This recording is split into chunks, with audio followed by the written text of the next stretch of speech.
So Jen Hadfield was the youngest ever winner of the T.S. Eliot Poetry Prize in 2008. Since then, she has worked as a poet, a writing tutor, and an artist. Her most recent book is Storm Pegs, A Life Made in Shetland. Hi there. Hi. Hello everyone, so nice to see you.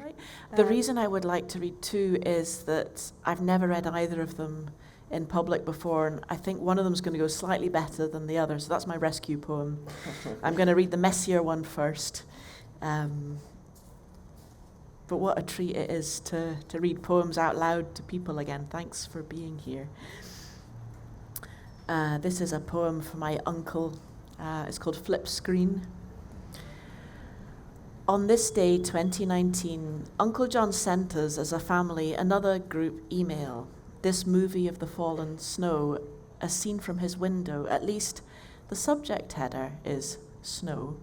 And the walls of his unlit apartment are cast in a bluish igloo light.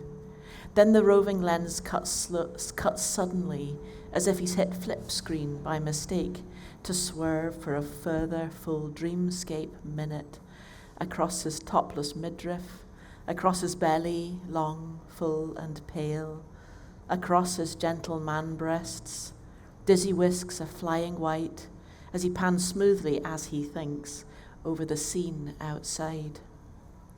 At last the lens catches his face from below in an expression of wild, calm wonderment, a kind of solitary elopement. His mouth open in a mild smile, like a response to the koan. What is the original countenance before birth?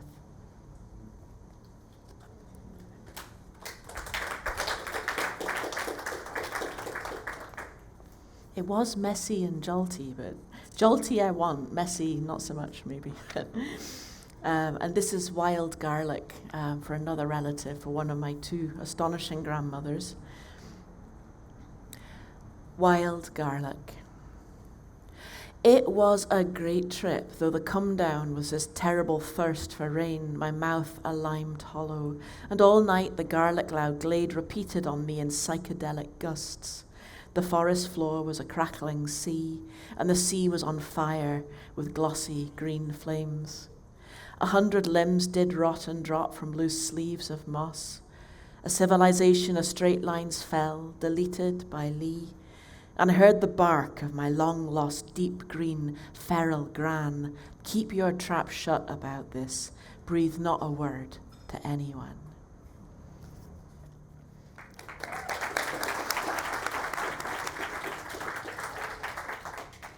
Thank you for reading this. Okay. And I'm glad you wrote the one with an email, because I was thinking about how your prize citation sort of celebrates you as a poet of the environment, and of course you're very attuned to the natural world. You can feel your sort of close observational eye for nature, your love of nature, but you also seem very interested in sort of how humans meet it and the sort of relationship between something like the built environment and the natural environment, or something like email and something like nature.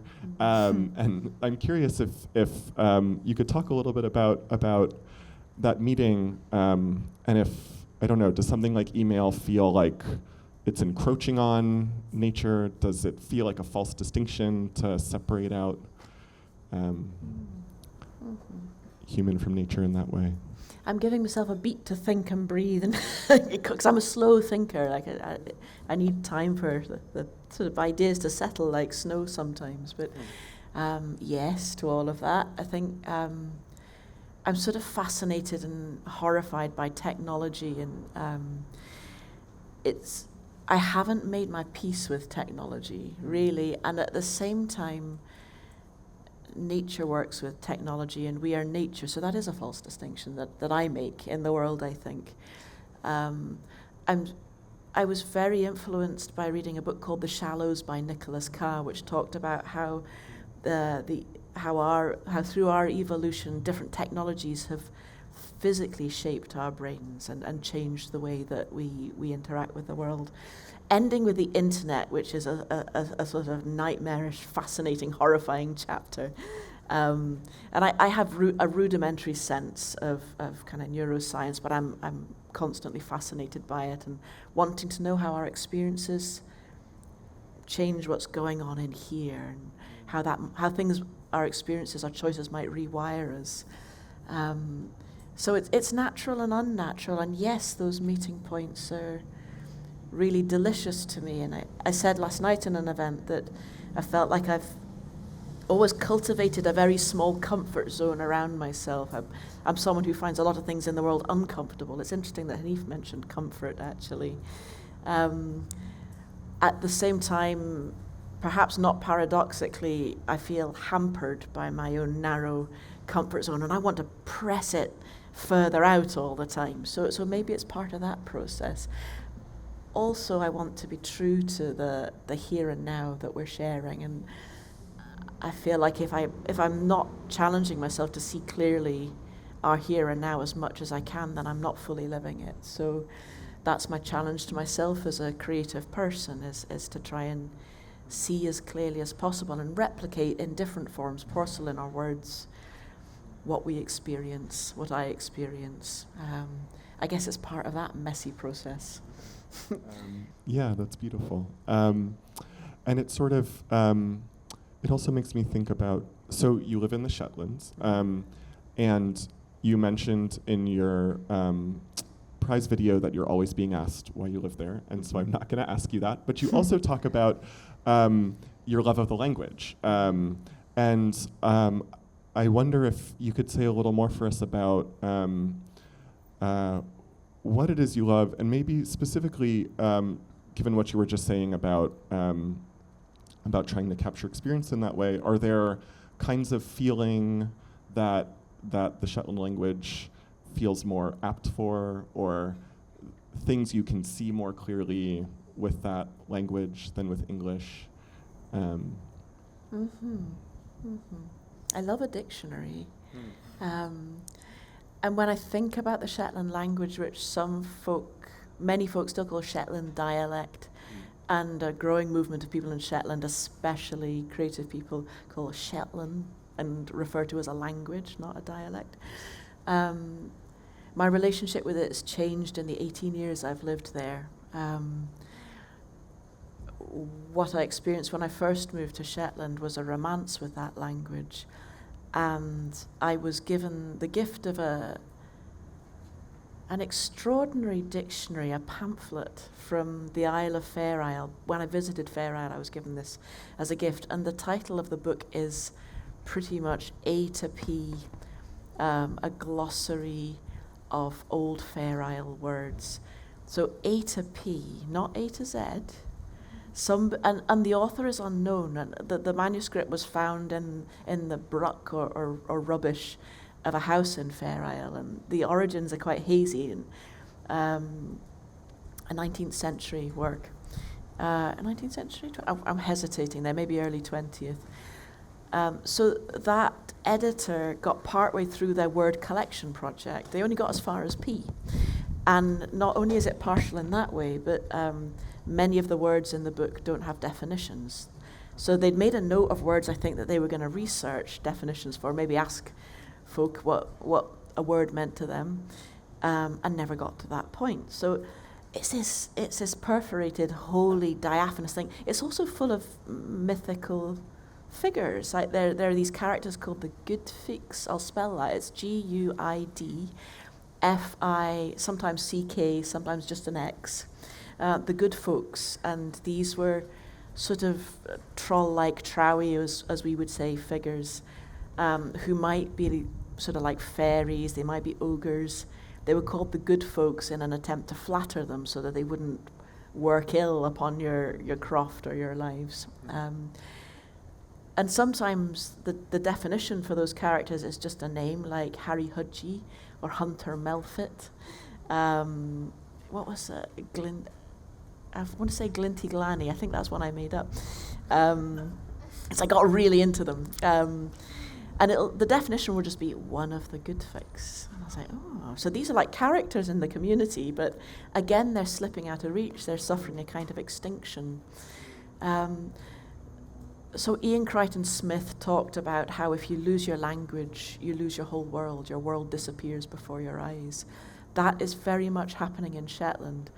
At the same time, the language is beloved and cherished and used creatively and has been for centuries. There's a wonderful canon of Shetland literature. And that dictionary is one of at least 5 that I'm aware of from different editors in Shetland. One of the more recent ones is a book of about this size. It's over 380 pages. The font is very, very small, and it consists entirely of words for the sea and for weather from Shetland and Orkney. So it's an incredible lexicon. Some of those words are long gone. Many of them are still in use. And there is, I think, a prevailing earthiness and focus on sensation, which of course is a wonderful gift for a poet. So I could go on about the Shetland language for a very long time. I better not. But I hope it makes you hungry to find out more, because it's a delicious tongue and very precious. Yeah, it sounds like it. And it reminds me of something.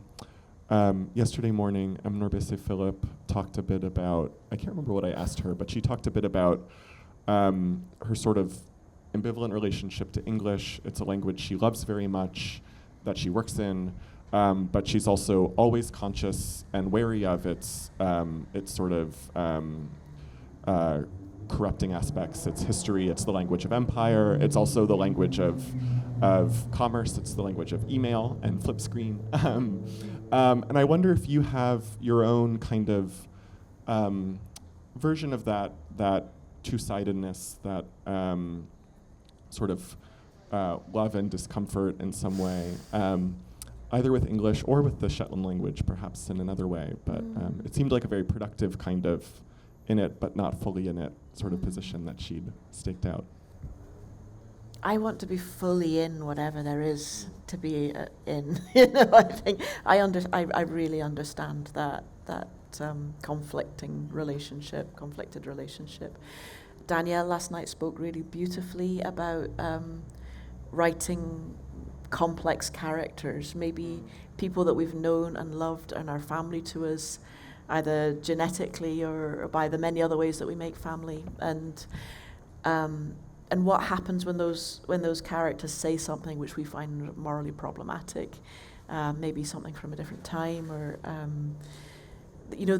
those disjuncts that happen in our lives all the time, and I wonder if it's similar with language. Our relationship with language will always be complex, and in the UK especially. I think as an English person, or half English, I'm Canadian as well, and as a creative writing tutor, I'm meeting writers of all ages continually who are intimidated by their own language and have been corrected for the way they speak, or feel that they can't be writers because maybe their spelling's not very good, or they're not very confident about their punctuation, which is, of course, very easily worked out later if you're a writer, with editorial support.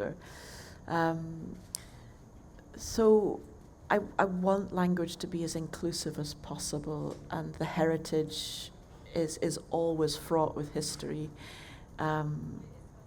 We can choose not to use things that are fraught with difficult histories, or I guess we can try and reclaim them, and sort of refashion the associations with words and the meanings of words. Yeah, great. I think. Yeah. I'm still thinking about it. Yeah, me too.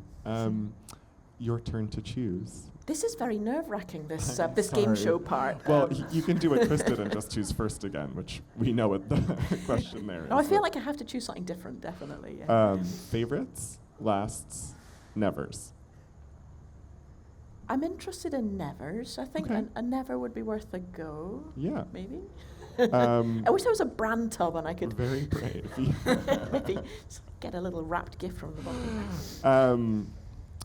What would you never want to write about that you feel your education or our culture might push you or expect you to write about? Oh dear God. I'll think. What would I never want to write about? Something that your education or our culture might create an expectation that you would write about or put right in front of you for the taking as a subject, but you know you don't want to write about it? Yeah, I don't know. Like I said about language, I think it's our job to work with the difficult material and grapple with it and put a twist on everything. I actually can't think of anything it wouldn't be productive to do that with. I think I do shy away from a lot of subjects, though, and sometimes I kind of run up against them and realize what a beneficial thing it would be to grapple with something that I'm blocking. It's usually a block, right? I feel like more and more in my life I'm saying to people, never say never. I mean, there are definitely areas where I'm never going to go, but no. Norbese also picked never, and she also said nothing. So you're in good company. Really good company, Yeah. definitely. I feel better about that then. Thank you, Jen. Thank you so much. Cheers.